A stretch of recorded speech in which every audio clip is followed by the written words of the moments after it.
नमस्कार दोस्तों। आज की कहानी है श्रवण कुमार की कथा। बहुत ही सुंदर प्रेरक कथा है। इस कथा को पूरी जरूर सुने। यह कहानी त्रेता युग की है। उस समय श्रवण कुमार नाम का एक बालक था। उसके माता पिता अंधे थे और उन्होंने श्रवण को कई मुसीबतों का सामना करते हुए पाला था। श्रवण कुमार बचपन से ही अपने माता पिता का बहुत आदर करता था। जैसे जैसे श्रवण बड़ा होता गया, उसने घर की जिम्मेदारी अपने कंधों पर ले ली। वह रोजाना सुबह उठकर सबसे पहले अपने माता पिता को स्नान कराने के लिए तालाब से पानी भरकर लाता था। इसके बाद वह तुरंत जंगल की ओर लकड़ियां बीनने जाता। फिर लकड़ियां लाने के बाद श्रवण चूल्हा जलाकर माता पिता के लिए खाना बनाता था। श्रवण को इतनी मेहनत करते दे उसकी माँ हमेशा उसे टोकती थी। वह कहती थी, श्रवण बेटा, तुम इतना सारा काम अकेले क्यों करते हो? खाना तुम मुझे बनाने दिया करो, मैं आसानी से बना लूंगी। इसके बदले तुम थोड़ा आराम कर लिया करो। माँ की इन बातों को सुनकर श्रवण कुमार कहता, नहीं माँ, मैं ये सारे काम आप लोगों के लिए ही तो करता हूँ। भला अपने माँ बाप के लिए किए गए कामों में कैसी थकान, उल्टा मुझे तो खुशी मिलती है। श्रवण कुमार की इन बातों को सुनकर उसकी माँ भावुक हो गई। वो रोज भगवान से प्रार्थना करती, हे प्रभु, इतना ध्यान रखने वाला श्रवण जैसा बेटा हर माता पिता के घर पैदा हो। श्रवण के माँ बाप नियमित रूप से भगवान की आराधना करते थे। वह उनके लिए फूल और पूजा की अन्य सामग्री लाता। फिर खुद भी बिना देर किए माता पिता के साथ पूजा में शामिल हो जाता था। श्रवण कुमार धीरे धीरे बड़ा हुआ और जल्दी से घर के कार्यों को खत्म करके बाहर काम पर निकल जाता था। एक दिन श्रवण अपने माता पिता के साथ बैठा था। तभी उन्होंने श्रवण से कहा, बेटा, तुमने हमारी हर ख्वाहिश पूरा की है। अब हमारी केवल एक ही इच्छा है जिसे हम पूरी करना चाहते हैं। यह सुन श्रवण ने उनसे पूछा, ऐसी कौन सी इच्छा बाकी है जिसे आप पूरा करना चाहते हैं? आप केवल आदेश दे, मैं आपकी हर ख्वाहिश को पूरा करूंगा। इस पर श्रवण के पिता ने कहा, बेटा, अब हम बूढ़े हो चुके हैं और हम चाहते हैं कि मरने से पहले तीर्थ यात्रा के लिए जाएं। भगवान के शरण में जाकर हमें सुकून की प्राप्ति होगी। अपने माँ बाप की बात सुनकर श्रवण कुमार सोचने लग गया कि वह उनकी इस इच्छा को कैसे पूरा करेगा। उस समय बस और ट्रेन की सुविधा नहीं थी। साथ ही उसके माता पिता देख भी नहीं सकते थे। ऐसे में उन्हें तीर्थ यात्रा कराना भला कैसे संभव हो पाता। तभी श्रवण कुमार को एक तरकीब सूझी। वह तुरंत बाहर गया और वहां से दो बड़ी टोकरी लेकर आया। उसने उन दोनों टोकरियों को एक मजबूत डंडे में मोटी रस्सी के सहारे लटकाकर एक बड़ा सा तराजू बना लिया। फिर श्रवण कुमार ने उस तराजू में अपने माँ बाप को बारी बारी से गोद में उठाकर बैठा दिया।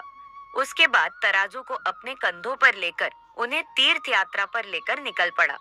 वह लगातार कुछ दिनों तक अपने माता पिता को एक के बाद एक सभी पवित्र स्थलों पर घुमाने लगा। इस दौरान श्रवण कुमार ने अपने माता पिता को प्रयाग से लेकर काशी तक के दर्शन कराए। माता पिता को घुमाते समय श्रवण कुमार उन्हें उन जगहों के बारे में भी बताते चलता था, क्योंकि ये आंखों से उस दृश्य को नहीं देख सकते थे। अपनी बेटे की मेहनत को देख उसके माता पिता बहुत खुश थे। उन्होंने एक दिन श्रवण से कहा, बेटा, हम देख नहीं सकते, लेकिन कभी भी हमें इस बात का दुख नहीं हुआ। तुम हमारे लिए हमारी आंखें हो। तुमने हमें जिस तरह सारे पवित्र स्थानों की कथा सुनाकर उनके दर्शन कराए हैं, ऐसा लगता है जैसे कि हमने सच में प्रभु के दर्शन अपनी आंखों से किया हो। अपनी माता पिता की बातें सुनकर श्रवण ने कहा, आप लोग ऐसी बातें न करें। बच्चों के लिए माता पिता कभी भी बोझ नहीं होते। यह तो बच्चों का धर्म होता है। एक दिन श्रवण कुमार आराम करने के लिए अयोध्या के पास अपने माता पिता के साथ रुका। तभी उसकी माँ ने पानी पीने की इच्छा जताई। श्रवण को पास में ही एक नदी दिखाई दी। उसने अपने माता पिता से कहा, आप दोनों यहाँ आराम करें, मैं आप लोगों के लिए अभी पानी लेकर आता हूँ। नदी के पास पहुंचकर श्रवण कुमार कमंडल में पानी भरने लगा। उसी जंगल में अयोध्या के राजा दशरथ भी शिकार के लिए पहुंचे थे। पानी में हलचल की आवाज सुनकर उन्हें लगा कि कोई जानवर पानी पीने आया है। उन्होंने बिना देखे केवल ध्वनि सुनकर ही अपना तीर चला दिया। दुर्भाग्य से वह सीधे श्रवण कुमार को लग गया।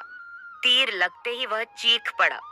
इसके बाद राजा दशरथ जब अपने शिकार को देखने पहुंचे तो वहां श्रवण था। वो तुरंत श्रवण कुमार के नजदीक पहुंचे और कहा, मुझसे बहुत बड़ी भूल हो गई, मुझे माफ कर दीजिए। मुझे बिल्कुल नहीं पता था कि यहाँ कोई मानव होगा। मैं इस गलती का पश्चाताप करने के लिए क्या करूं कि तुम मुझे माफ कर दो। तभी कहते हुए श्रवण कुमार ने कहा, यहाँ से थोड़ी ही दूर जंगल में मेरे माता पिता बैठे हैं। उन्हें काफी प्यास लगी है। आप उन तक ये पानी पहुंचा दीजिए और मेरे बारे में उन्हें कुछ भी न बताएं। इतना कहते कहते श्रवण कुमार की सांसें रुक गईं। श्रवण कुमार की मौत से राजा दशरथ सुन्न पड़ गए। किसी तरह वो श्रवण कुमार के बताए अनुसार जल लेकर उसके माता पिता के पास पहुंचे। श्रवण के माता पिता अपने बेटे की आहट को बखूबी पहचानते थे। जब राजा दशरथ उनके करीब पहुंचे तो उन्होंने आश्चर्य से पूछा, तुम कौन हो और हमारे श्रवण को क्या हुआ? वह क्यों नहीं आया? राजा दशरथ उनके सवालों का जवाब नहीं दे पाए। उन्होंने चुपचाप पानी उनकी तरफ बढ़ा दिया। तभी श्रवण की मां ने चिंतित स्वर में जोर से कहा, तुम कौन हो और मेरा बेटा कहाँ है? ये बताते क्यों नहीं हो? श्रवण की मां की चिंता देखकर राजा दशरथ ने कहा, मां, मुझे माफ कर दीजिए। शिकार करने के लिए मैंने जो तीर चलाया था वो सीधे आपके बेटे श्रवण को जा लगा। उसने मुझे आप लोगों के बारे में बताया, इसलिए मैं यहाँ पानी लेकर चला आया। इतना कहकर राजा दशरथ चुप हो गए। राजा दशरथ की बात सुनकर श्रवण की माँ जोर जोर से रोने लगी। उन दोनों ने अपने बेटे की मौत के गम में राजा दशरथ के लाए हुए पानी को हाथ तक नहीं लगाया। श्रवण के पिता ने तभी राजा दशरथ को पुत्र वियोग का श्राप दे दिया। कुछ ही देर बाद श्रवण के माता पिता ने अपने प्राण त्याग दिए। बताया जाता है कि श्रवण कुमार के पिता के श्राप के परिणाम स्वरूप ही राजा दशरथ को अपने पुत्र राम से दूर रहने पड़ा था। राजा दशरथ के इस श्राप को पूरा करने के लिए ही भगवान राम को 14 वर्षों का वनवास हुआ, जिसका माध्यम दशरथ की पत्नी कैकेयी बनी।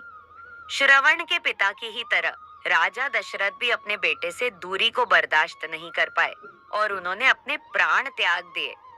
तो दोस्तों, हमें इस कहानी से ये सीख मिलती है कि हर बच्चे को अपने माता पिता की सेवा श्रवण कुमार की तरह ही निस्वार्थ भाव से करनी चाहिए। यही उनका सबसे बड़ा कर्तव्य है। आपको कहानी अच्छी लगी होगी तो मेरे वीडियो को एक लाइक करें और मेरे चैनल को सब्सक्राइब करें। धन्यवाद।